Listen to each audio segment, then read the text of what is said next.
श्रीराम जय जय राम। नमस्कार।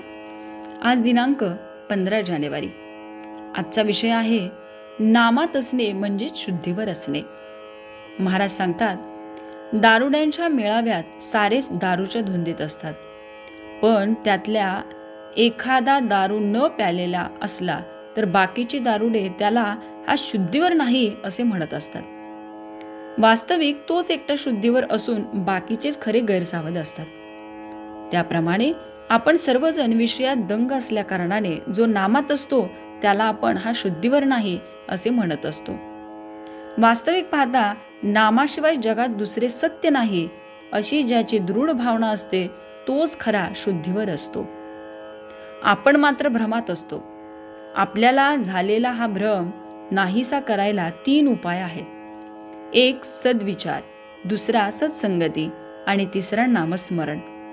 भगवंताचा विचार हाच खरा सद्विचार।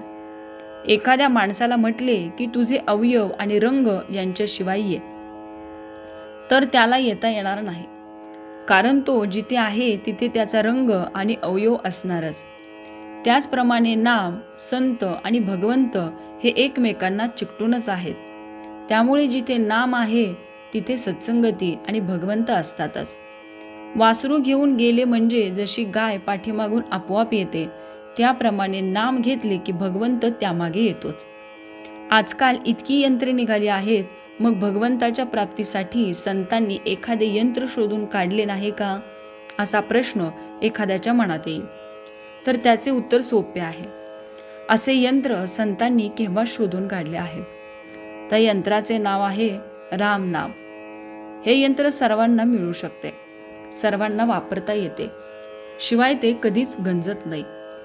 फक्त भगवंत आणि नाम हे तिन्ही एकरूपच आहेत। जिथे नाम आहे तिथे भक्त आहे आणि तिथेच भगवंत आहे, म्हणून नाम सर्वात श्रेष्ठ आहे।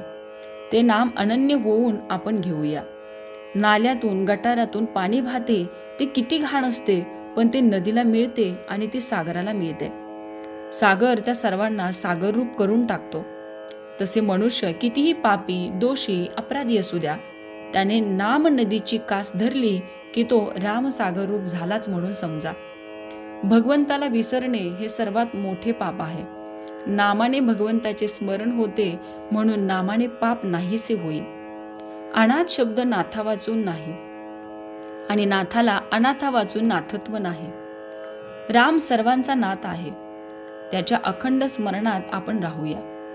प्रपंच वनवासासारखा आहे। रामाच्या स्मरणात प्रपंचातली संकटे आणि दुःखे कसपटाप्रमाणे वाटतील। तुम्ही नाम घेत गेलात तर तुम्हाला संत धुंडीत जाण्याची जरुरीच नाही, तेच तुम्हाला धुंडीत येतील। श्रीराम जय जय राम।